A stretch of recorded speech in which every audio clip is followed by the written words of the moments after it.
Furries have long since been the butt of the joke on the internet, as well as Bronies. While there are a lot of times when the two groups act in ways that are dubious, it isn't too often that their crimes truly reach heinous levels. This is one of those stories.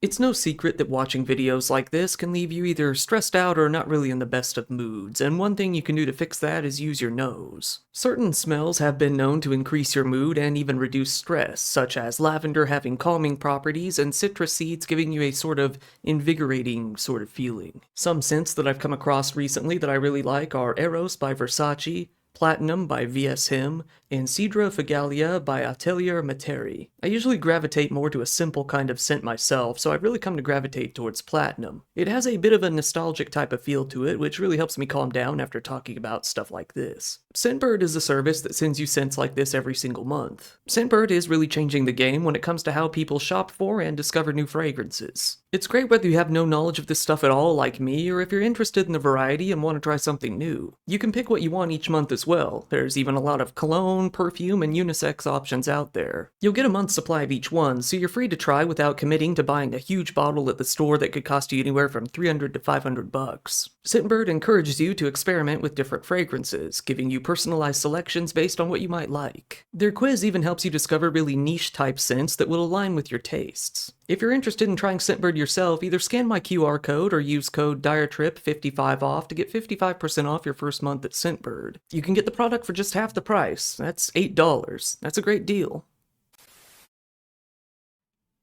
By now, I've covered a number of stories of criminal bronies, such as the stories of Brandon Hole and Randy Stair. However, I think this is the first time we've ever really touched on a case that delves into the world of furries. Here we have the story of a large family living in California and their eccentric hobbies. You have the stepfather, Christopher Yost, Jennifer, the mother, Caitlin, Jennifer's daughter, and their two younger daughters. Chris Yost was Jennifer's husband and Caitlin's stepfather. He was described as being a quiet family man, a very average guy who liked to work on cars and had a hobby of designing and decorating trophies. Jennifer was a stay-at-home mom with a much longer list of hobbies than her husband. She designed masks, jewelry, costumes, plushies, voodoo dolls, and more. She even dabbled in crystals. Most of her work was posted to her DeviantArt account called Vixie's Creations and later to her personal domain name where she would sell her work. While Jennifer was always into that sort of eccentric stuff, she didn't really start delving into her new interest until around 2013, that being furries. While it isn't known exactly why she decided to dive into that furry world, it seems like she began to attend furry-related events with her family in May that year. It seems that the whole family really got into the hobby, or at least had no problems with it and attended the events from then on out. She started going by Genma within the community from then on out.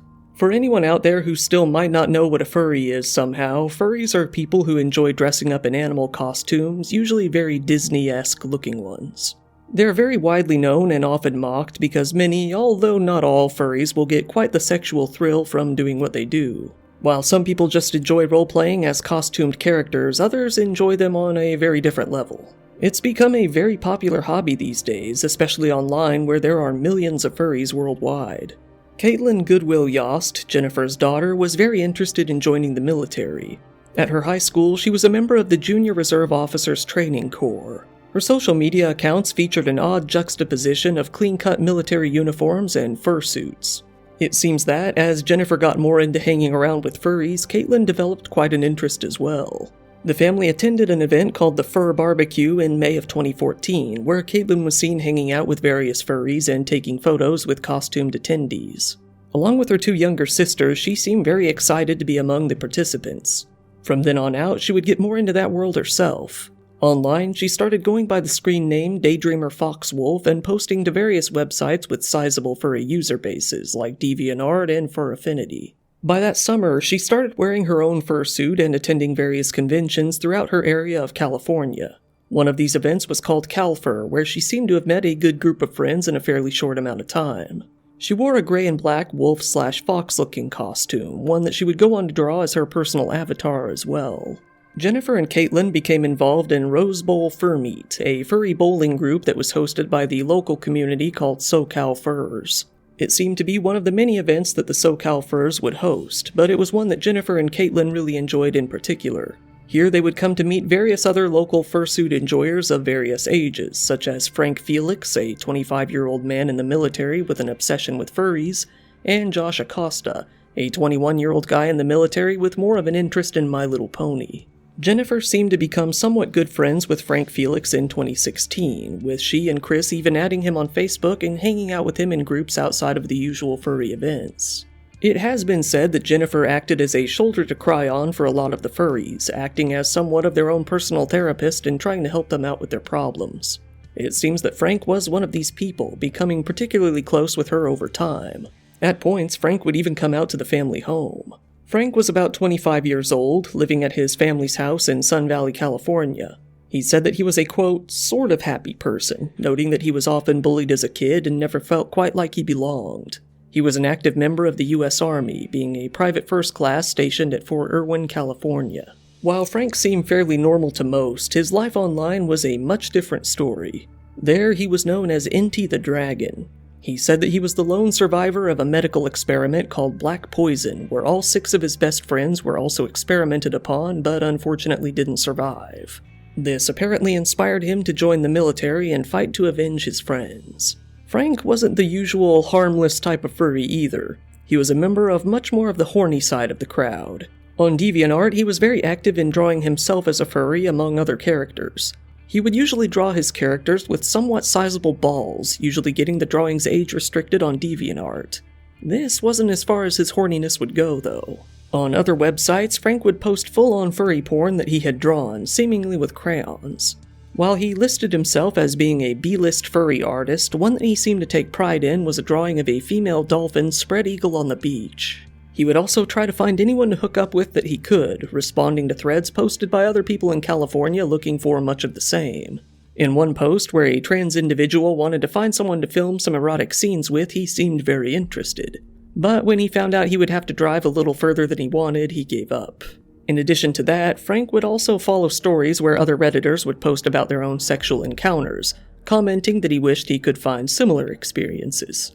He would also frequent subreddits related to penises, such as good ol' r/foreskin. Here he would comment on different photos and videos of men bringing themselves to climax, writing about wanting to gulp down their love butter. Hoping to find someone nearby he could actually get with, Frank started making profiles on dating sites such as OkCupid. He listed himself as being laid back, smooth as fuck, and philosophical. Interestingly enough, though, he didn't seem to be interested in relationships, saying that he was only looking for non-monogamous encounters and new friendships. Well, Frank wouldn't have to look much longer. He had come to develop quite an interest in Caitlin after coming to see her more and more often at furry events and even at her own home. Despite the fact that he was 25 and she was only a 17-year-old high schooler at this point, he didn't really seem to care. In fact, neither did she. In fact, it's pretty evident that Caitlin wanted something along the same lines that he did, with her just posting to her social media that she had bought a new fursuit and needed what she called a handler. It wasn't too long before Frank and Caitlin began to say that they were in a relationship.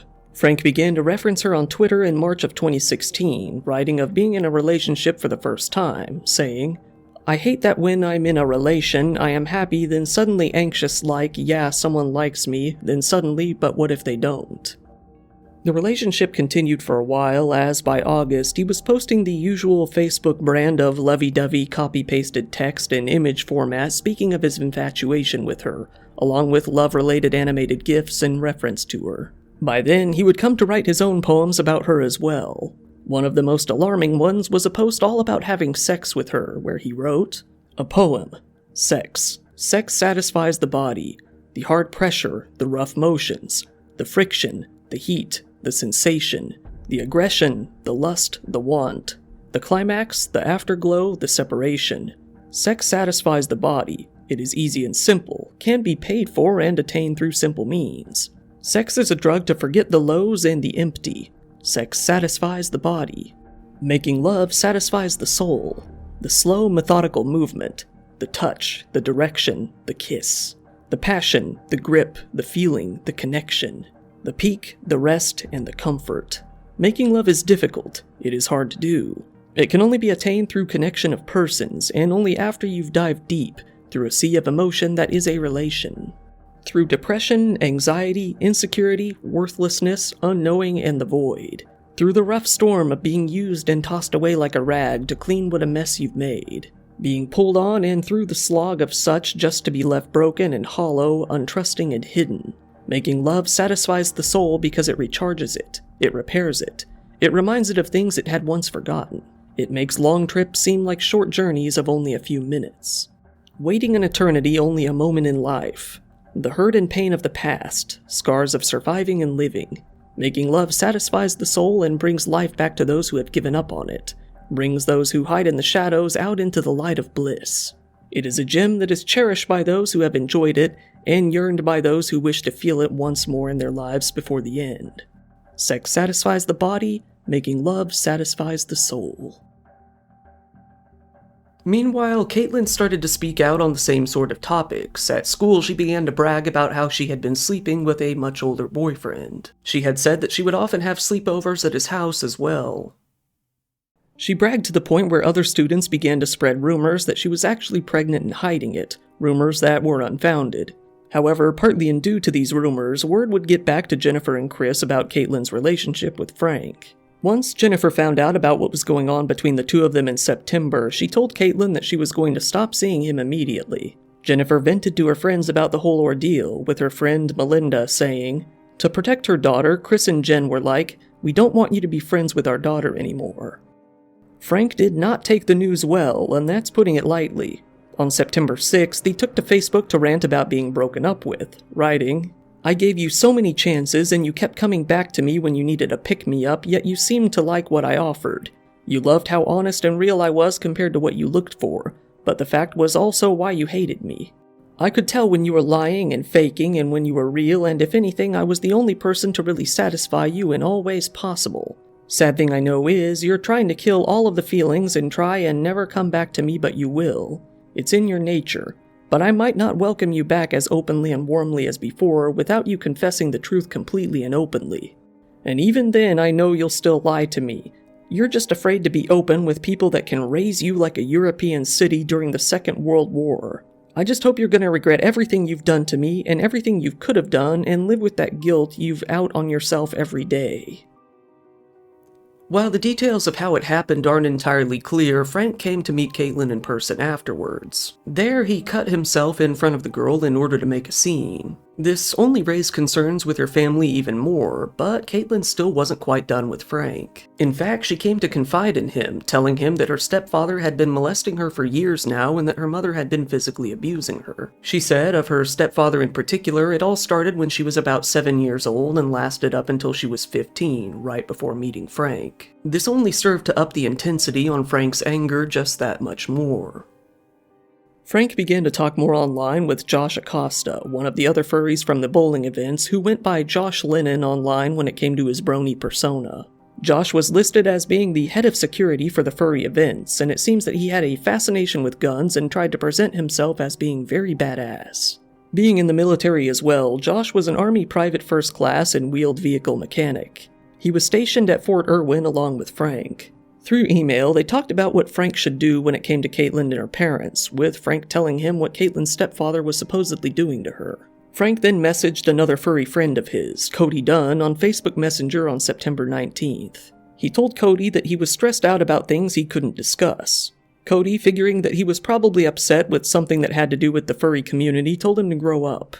Frank said that it wasn't that. In fact, he might be assisting someone with murder. When Cody was concerned, Frank backtracked, saying that he was only talking about killing an animal. Then Cody, none the wiser, chewed him out for calling something like killing an animal a murder. However, behind the scenes, Frank continued to scheme with Josh over email. He had successfully convinced Josh that Caitlin's mother and stepfather were indeed abusing her, getting him just as riled up as he was. While originally they spoke of getting Caitlin emancipated, being that she was 17 years old, the conversations gradually shifted to freeing her of her parents by killing them. Frank and Josh went out to buy the supplies that they would use in the attack. They went to Burbank and loaded up on goods, bolt cutters, earplugs, and shotgun ammunition. Josh wanted to be the one to kill them himself. After all, he considered himself to be security for the furries and had developed some sort of savior complex when it came to keeping them all safe. They decided that they would use Frank's father's shotgun to get the job done. Frank would mainly help organize the whole thing as he was very nervous, and Caitlin was going to help by opening the door for them. Then came September 24th, 2016. Jennifer, Chris, and their daughters were at home, just like any other night, with no reason to believe that anything might be amiss. Jennifer posted to Facebook, speaking of cooking dinner for the family. Little did they know what was happening right behind the scenes. When Frank and Josh drove out to Caitlin's family home, she let Josh inside and went to the car to wait with Frank. They had already decided that whoever answered the front door would either be knocked down or shot depending on who they were. This is because Jennifer and Chris had a family friend visiting them at the time, Arthur Billy Boucher. Josh, wielding the shotgun, fired at Arthur immediately upon opening the door. Arthur was completely oblivious as to what was about to happen, being shot in the head as he slept on the couch. He then made his way into the master bedroom where Chris and Jennifer were sleeping. He shot Jennifer nearly point blank between the eyes. Then his shotgun jammed.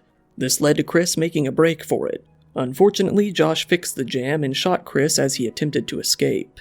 Frank, Josh, and Caitlin then fled the scene of the crime together. Nothing would happen until the next morning. This was when all three of the bodies were found by the first person to wake up that day, Jennifer's 6-year-old daughter. She got the attention of the other daughter in the home, a 9-year-old, and the two decided to call the police. At 8:21 a.m., emergency services got their call, hearing a very young-sounding girl saying that both of her parents had died. The one speaking was the 6-year-old, and she said, "My dad is in the backyard dead, and my mom is dead in bed." Police were on the scene within 5 minutes. There, they came across the very strange crime scene themselves. 3 adults had been killed with near point-blank shotgun blasts to the head, while 2 kids remained inside, completely safe. They didn't find any weapons at the scene, and they also didn't find the oldest daughter, Caitlin, anywhere. The 2 younger kids were taken into the care of relatives and put into counseling for the time being. It wasn't long before the scene was buzzing with concerned neighbors, friends, and even family. Chris's mother didn't even know anything had happened until she came over to see the kids and saw the home swarming with police. The police came forward to say that the deceased were Jennifer, Chris, and their friend Arthur. They said that they were still searching for Caitlin, the oldest daughter, and urged anyone with any information about where she might be to come forward. At this point, they had no reason to believe that Caitlin might be involved. In fact, they feared for her safety. There could have been any number of reasons as to why she wasn't there. It could have been that the killer got rid of her family for the sole purpose of kidnapping her for all they knew. Caitlin's friends and family feared the worst when they saw her as being listed as an at-risk missing person. Friends and family did all they could to find her, even putting up missing posters and distributing them online. While those who knew the family remained in shock, they put up a small makeshift memorial on the porch in front of the home.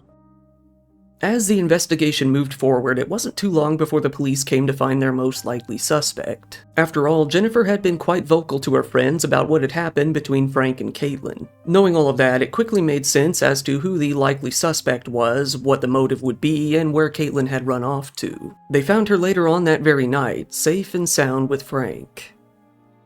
At Frank's army base where he was stationed, they found shotgun shells matching those used in the murder. The next day, after some heavy questioning, Frank and Josh were both arrested as well. The 2 of them were thrown into the Orange County Jail, while Caitlin was put into the Orange County Juvenile Hall. As detectives continued to interview Frank, he admitted to everything. He told them about how Caitlin had told him about the abuse, saying that he knew she would never be safe if her parents weren't killed.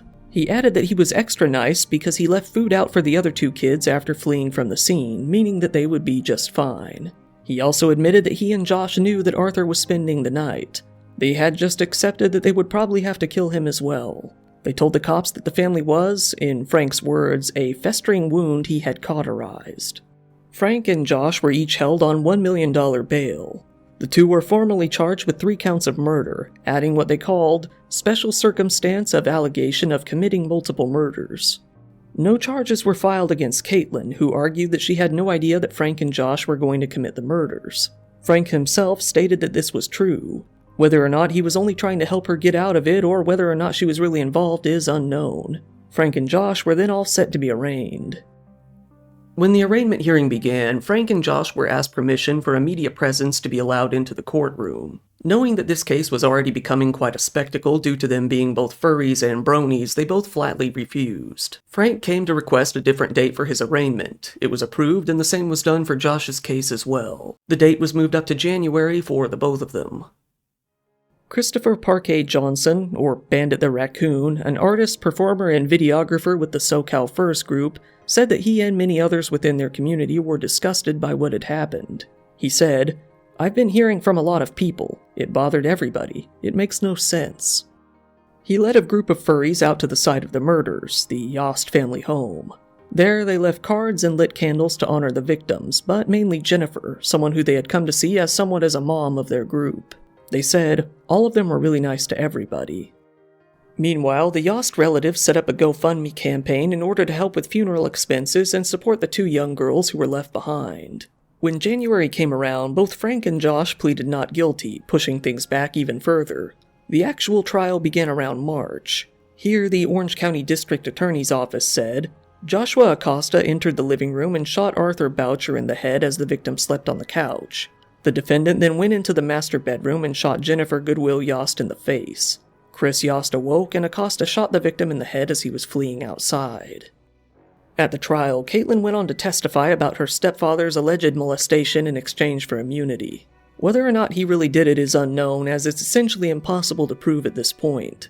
What is known, though, is that Caitlin admitted under oath that previously, even to police, she lied about who had molested her and the circumstances behind it, putting the rest of her statements under scrutiny.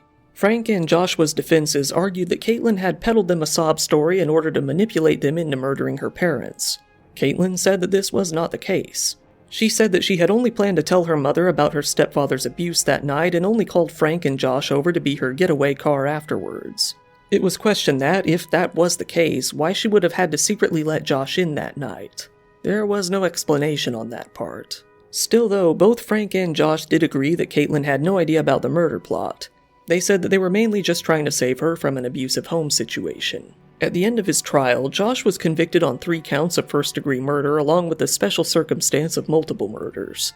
For this, he was sentenced on December 14, 2018 to 3 consecutive life sentences with no possibility of parole, along with 75 years to life for the special circumstance charges. He is now incarcerated at Mule Creek State Prison in Amador County, California, where he will very likely remain for the rest of his days. Frank Felix's trial is still ongoing. His trial will be a bit more complicated as he didn't directly murder the victims. He did, however, plot them, act as a driver, and help to destroy evidence. So he's officially on trial for both those charges and a charge of murder. With the complexity of his version of the case and lockdown happening not too long afterwards, his case has been in limbo ever since. It isn't known as to when Frank's trial will actually wrap up, but he's looking at a very similar sentencing to Josh. It's very unlikely that he'll walk away with anything besides life in prison without the possibility of parole. Right now, the only thing the lawyers really have to argue on his behalf is that he's autistic. But up until this point, he's been very coherent and seems to understand the consequences of his actions. Caitlin's whereabouts are largely unknown these days. Ever since the murder, she went completely quiet on social media. When it came to her main accounts, like Facebook and Twitter, she simply deleted them almost immediately. When it comes to her furry-related accounts, she didn't outright delete them, but simply never logged in again. It seems that, at the very least, friends of the Yost family don't think too highly of her anymore, with Jennifer's Facebook friends commenting that she is an evil girl in her photos. Once again, thank you for watching my video. If you found it interesting, please give it a like, it really helps me out in the algorithm, and feel free to subscribe if you want to see more content like this. Recently, I've been doing a podcast with 4 of my friends called the NBR Podcast. If you like this channel, you might find that one interesting too. I've also opened up a merch store. There you can get yourself some cool Dire Trip drip. Don't forget, if you want to try Scentbird yourself, scan my QR code or use code DireTrip55OFF to get 55% off your first month at Scentbird. If you want, go ahead and follow me on social media, because if anything were ever happen to this channel, that would probably be the only way you'd ever hear about it. I also really appreciate when people follow me on Patreon. There you can get videos early, ad-free, and uncensored. Channel memberships are up too, and you can get the same benefits there as well to an extent. Once again, this has been your host Kyle. Thank you, and good night.